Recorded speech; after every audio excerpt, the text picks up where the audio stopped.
Assalamualaikum warahmatullahi wabarakatuh. Selamat malam Pak Pri dan teman-teman semua. Pada kesempatan kali ini, saya ingin mencoba mempresentasikan dari paper yang saya pelajari dari mata kuliah Manajemen Sistem Informasi. Baiklah, saya akan share screen materinya.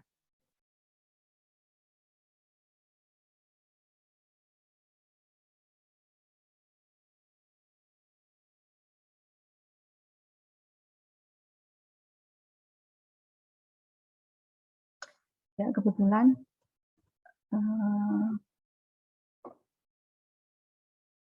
saya mendapat materi paper dengan judul Student Accepted of Virtual Laboratory and Practical Work.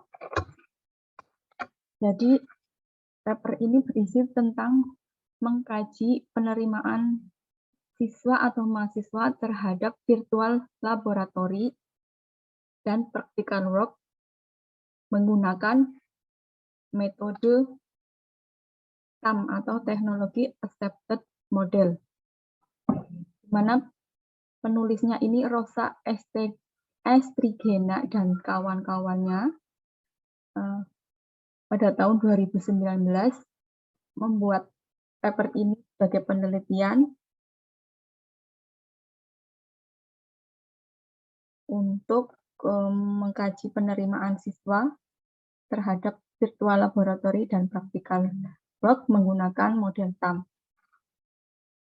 Latar belakang dari pembuatan paper ini mungkin latar belakang dari penelitian ini yaitu karena banyaknya sistem pendidikan yang menggunakan e-learning di sebagian besar institusi pendidikan. Namun, e-learning tidak mudah digunakan pada mata kuliah sains dan teknik yang melibatkan praktek laboratorium di samping kuliah teoritis. Laboratorium virtual, simulator, dan alat interaktif sangat penting untuk menunjang siswa dalam praktek virtual. Ini disebutkan oleh Ling, Mr. Emis, Mir, Hosseini, dan Kai pada tahun 2005.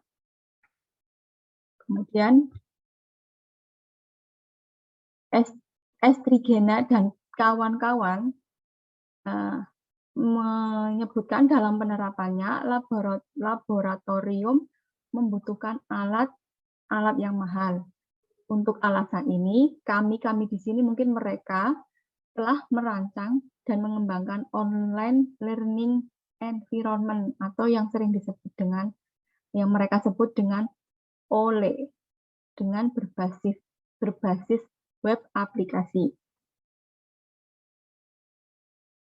OLE ini mencakup kegiatan laboratorium, simulator latihan langsung, dan video pengajaran yang dapat digunakan siswa untuk belajar dan berlatih dengan kemampuan mereka sendiri dimanapun dan kapanpun mereka mau. Jadi, Mbak Esterina dan kawan-kawan ini membuat learning environment online learning environment atau e-learning yang ada laboratorium virtualnya. Kemudian tujuan utama dari penelitian ini dari paper ini adalah untuk melakukan evaluasi tentang penerimaan siswa terhadap teknologi dan proses yang terlibat di dalam OLE. Jadi yang terlibat di dalam e-learning-nya yang menggabungkan laboratorium virtual, latihan interaktif, video pengajaran, dan alat pembelajaran berbasis permainan menggunakan model TAM.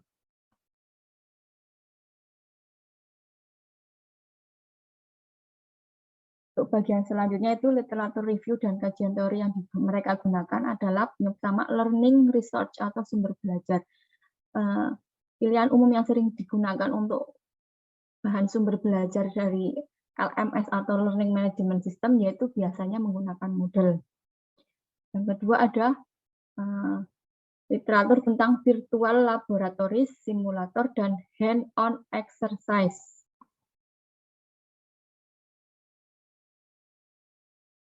Pada tahun 2015, Bryson membandingkan hasil belajar menggunakan laboratorium jarak jauh dan virtual.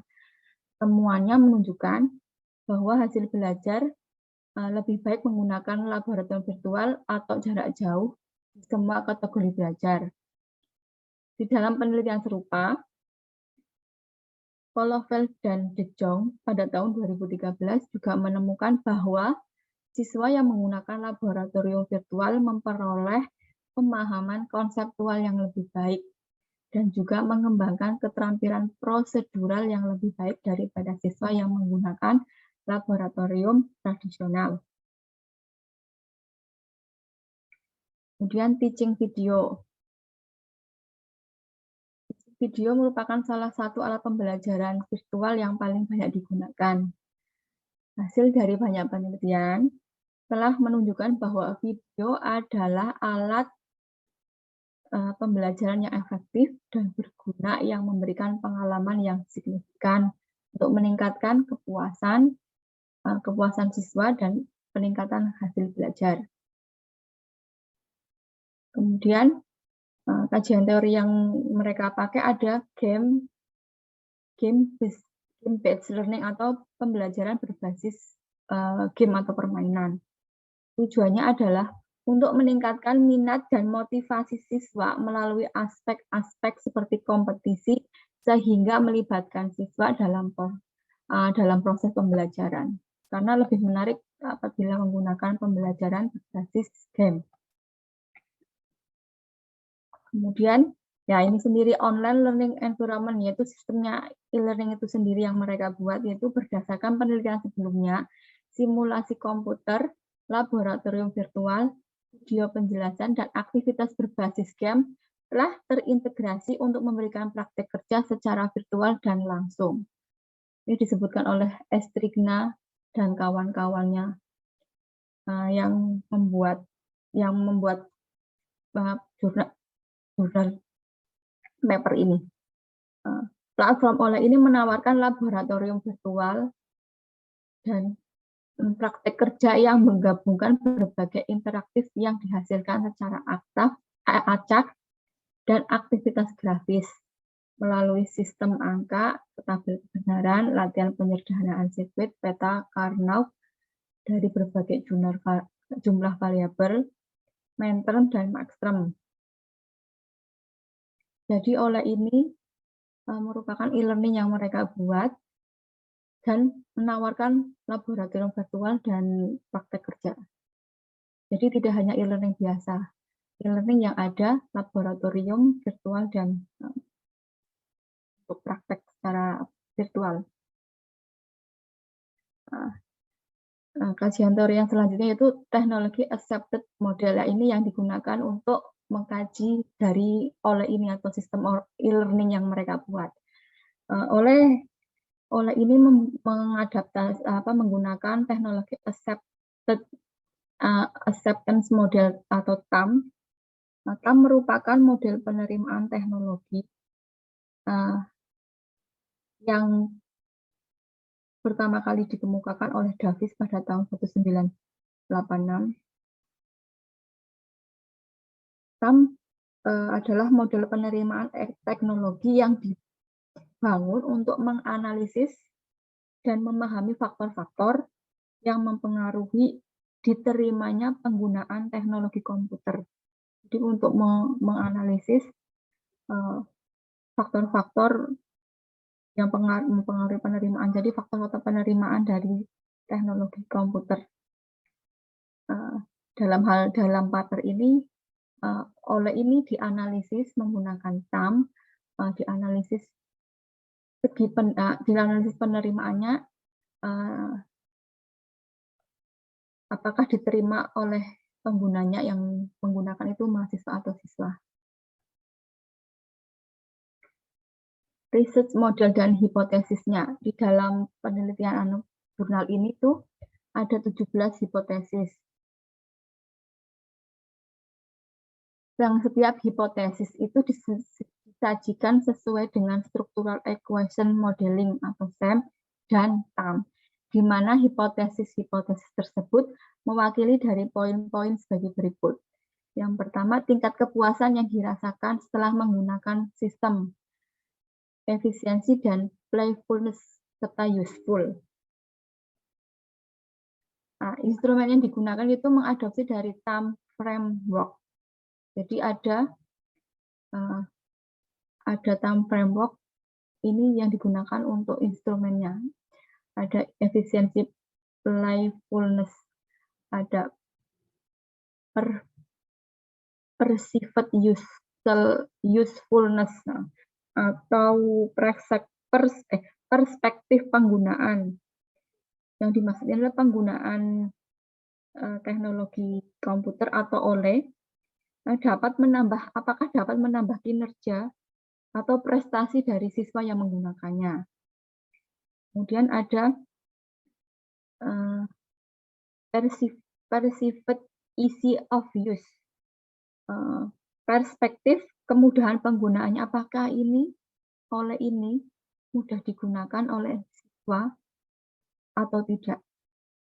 Kemudian ada perceived satisfaction atau perspektif kepuasan, apakah para siswa yang menggunakan OLE atau e-learning ini merasakan kepuasan setelah menggunakannya. Kemudian berhubungan dengan attitude toward of the OLE. Sikapnya terhadap penggunaan aplikasi, sikapnya terhadap penggunaan OLE yang akan berhubungan langsung dengan behavioral intention OLE. Itu perilaku keinginan dari penggunanya. Apakah adanya keinginan untuk tetap menggunakan, yang kemudian dapat mempengaruhi pengguna lain. Untuk yang terakhir yaitu use of OLE atau pemakaian aktual, itu pemakaian secara pengaplikasian secara nyata. Kemudian dari instrumen-instrumen itu menggunakan kuesioner instrumen menggunakan skala Likert, jadi dihitung menggunakan skala Likert di pola 5 poin. Dengan tanggapan mulai dari 1 sangat tidak setuju hingga 5 yang sepenuhnya setuju. Kuesioner divalidasi dan direvisi oleh ahli yang kompeten di bidang sistem informasi untuk menentukan apakah pertanyaan dari instrumen tepat dan tidak ambigu serta mudah dipahami. Dan partisipan dan data collection. Partisipannya yaitu analisis ini dilakukan dengan menggunakan data yang diperoleh dari mahasiswa. Jadi partisipasinya adalah mahasiswa yang mengambil mata kuliah dasar-dasar teknologi komputer. Data dikumpulkan dari siswa dengan memberikan kuesioner online sukarela di akhir semester. Sampel akhirnya yaitu ada 223 siswa yang terdiri dari 189 laki-laki dan 34 perempuan. Yang sebagian besar berusia 18 atau 19 tahun. Data analisisnya menggunakan analisis regresi variabel laten berdasarkan teknik optimasi kuadrat terkecil parsial.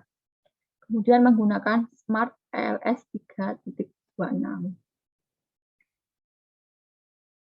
Justification of sample. Ini sampelnya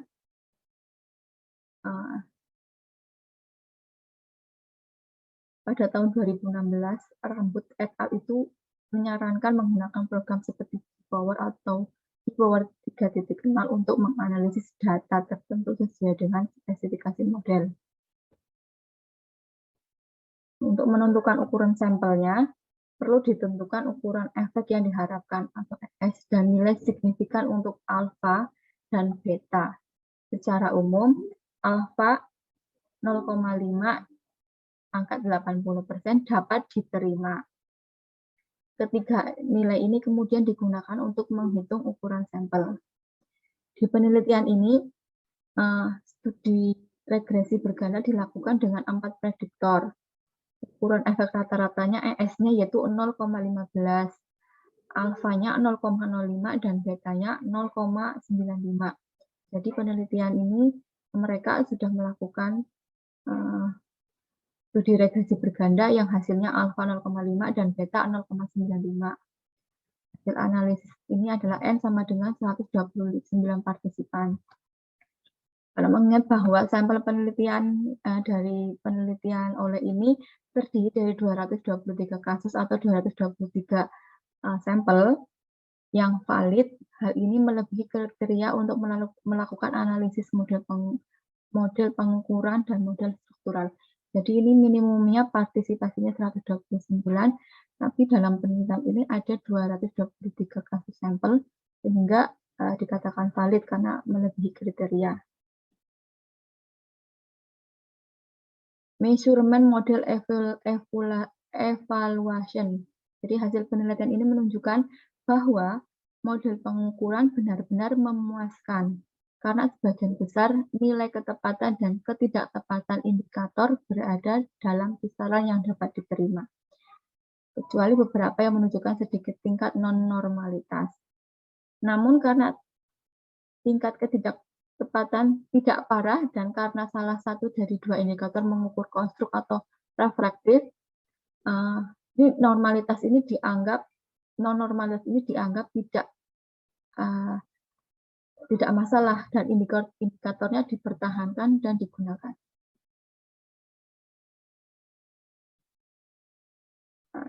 Dapat dilihat hasilnya di tabel 1 ini, bahwa nilai alfa lebih besar dari 0,707. Jadi mereka sudah menghitung nilai alfanya lebih besar dari 0,707, di mana angka-angka ini tuh lebih besar dari 0,07.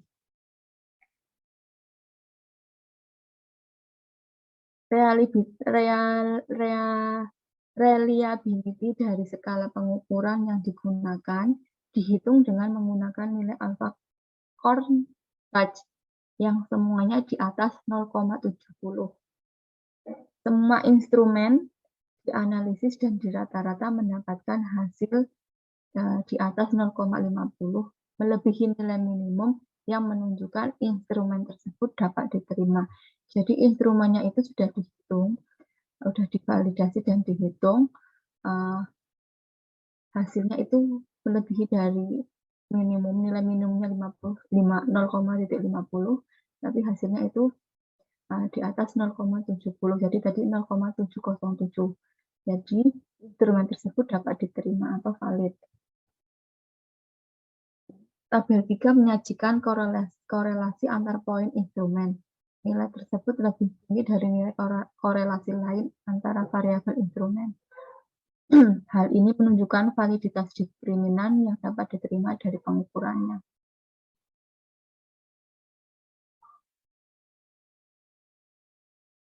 Selanjutnya, seperti yang ditunjukkan pada tabel 4, tabelnya nanti ada di bawah ini, setelah slide ini. Peneliti juga menerapkan ukuran validitas diskriminan menggunakan metode heterotrait dan multitrait atau HTMT. Peneliti menggunakan kriteria konservatif 0,85 yang dikaitkan dengan tingkat sensitivitas 95%. Dengan korelasi 0,70, tingkat spesifitas untuk HTMT 0,85 mendekati 100%. Nah, tabelnya ini.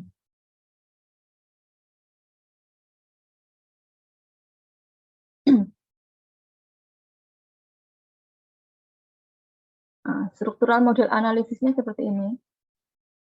Jadi antara hipotesis satu dengan yang lain itu saling berhubungan. Ada 17 hipotesis.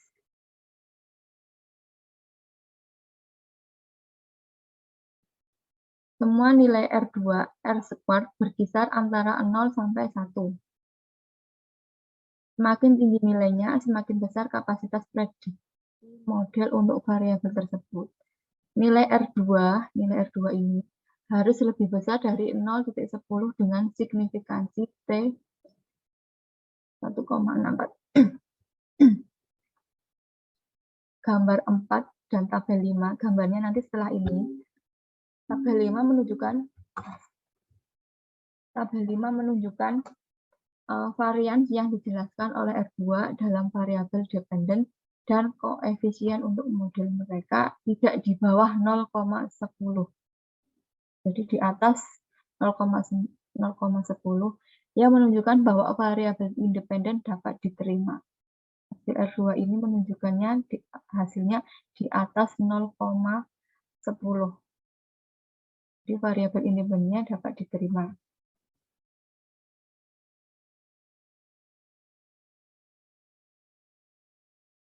Ini tabel, ini gambarnya, gambar dari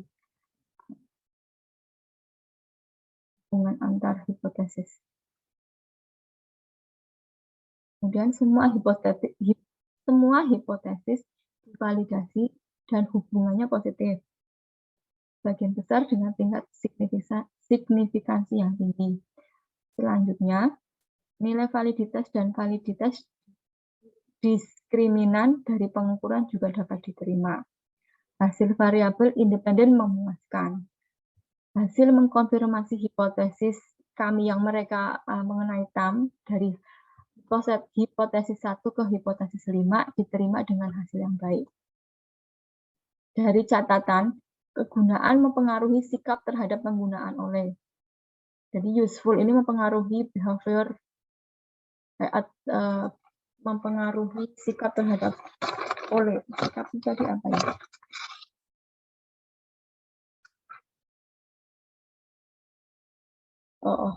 Behavior intention to use. Ini terdapat pada hipotesis 2 dengan hasil 25,2%. Kontras dengan persepsi atau perspektif kemudahan penggunaan pada hipotesis 4, di mana nilainya lebih rendah karena mempengaruhi sikap melalui kepuasan yang terdapat pada hipotesis 7, kemudian mempengaruhi sikap di mana nilainya 16,06%. Selain itu, seperti yang ditunjukkan pada tabel 7, nanti tabelnya ada di setelah slide ini. Kepuasan yang dirasakan pengguna secara positif mempengaruhi manfaat yang dirasakan. Ini terdapat pada hipotesis 6 dengan hasil 19,48%. Kepuasan memainkan peran kunci dalam niat perilaku menggunakan oleh terdapat pada hipotesis 8 dengan hasil 18,35%. Dan penggunaan oleh pada hipotesis 9 dengan hasil 9,15%. Tapi faktanya, kepuasan lebih signifikan menjelaskan penggunaan sistem oleh daripada niat perilaku. Niat perilaku yang menggunakan terdapat dalam hipotesis 11 dengan hasil 5,15%. Kepuasan secara bersama-sama ditentukan oleh persepsi kemudahan penggunaan yang terdapat pada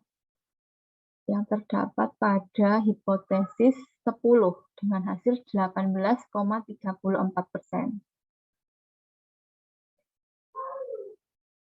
Persepsi atau perspektif efisiensi pada hipotesis 13 hasilnya 15,70% dan perceived playfulness yang terdapat pada hipotesis 16 dengan hasil 13,79%.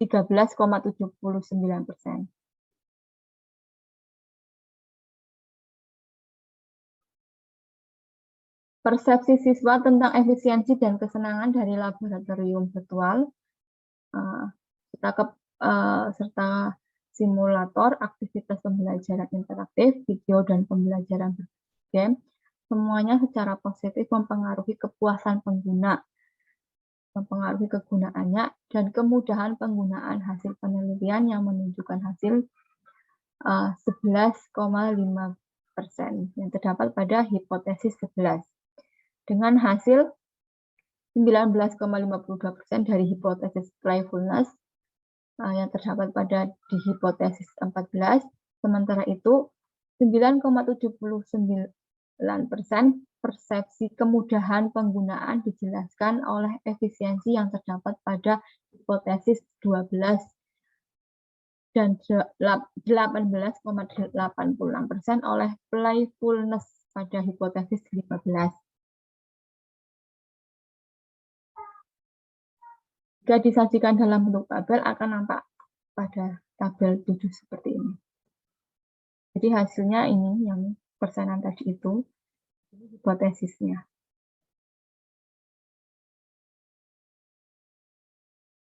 Dependen variabelnya.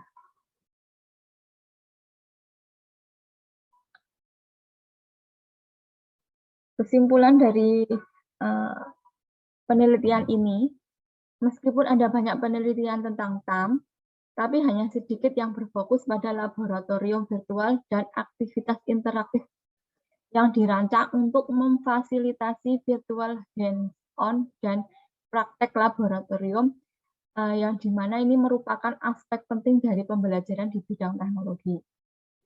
Penelitian mereka ini memasukkan faktor-faktor baru dalam TAM untuk lebih memahami perilaku siswa terkait potensi penerimaan atau penolakan terhadap alat pembelajaran online. Faktor-faktor barunya yaitu efisiensi yang dirasakan, kesenangan, dan kepuasan dari penggunaan sistem OLE. Hasil penelitian menunjukkan hal berikut. Yang pertama, penelitian membuktikan TAM adalah menjadi teori yang bagus sebagai model untuk memahami penerimaan pengguna terhadap sistem seperti OLE atau sistem informasi lainnya yang mencakup laboratorium virtual, simulasi interaktif, dan kegiatan serta video pengajaran. Yang kedua, efisiensi dan keceriaan adalah faktor yang secara positif mempengaruhi siswa dalam menggunakan sistem OLE. Yang ketiga, derajat kepuasan siswa menggunakan sistem e-learning adalah masalah penting untuk lebih memahami perilaku dan niat siswa untuk menggunakan sistem ini. Selain itu, penelitian ini menunjukkan beberapa keterbatasan yang harus diperhatikan. Jadi ada keterbatasan dalam penelitian ini. Yang pertama, penggunaan data yang dilaporkan sendiri dapat menimbulkan varians metode umum. Yang kedua, total varians yang dijelaskan untuk variabel dependen menggunakan OLE hanya 14,3%, menyisakan 85,7%. Ada kemungkinan bahwa prediktor lain dikeluarkan dari penelitian. Yang ketiga, penelitian ini tidak termasuk individu. Jadi ada faktor yang mempengaruhi model penelitian seperti jenis kelamin atau pengalaman sebelumnya menggunakan OLE yang tidak mungkin untuk dievaluasi dari dua faktor ini. Karena sampelnya kecil yaitu 223 siswa, hanya 34 adalah perempuan dan dari 34 ini 29 yang mengulang mata pelajaran.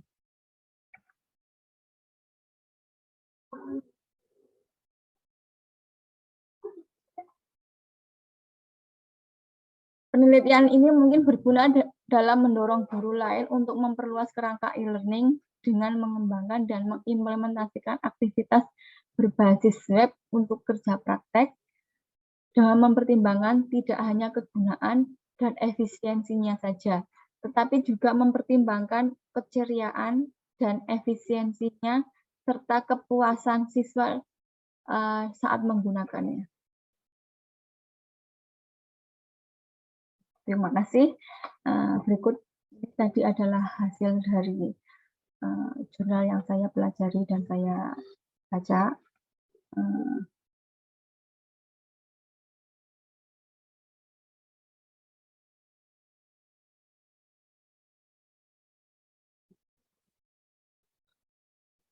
Bila ada kekurangannya,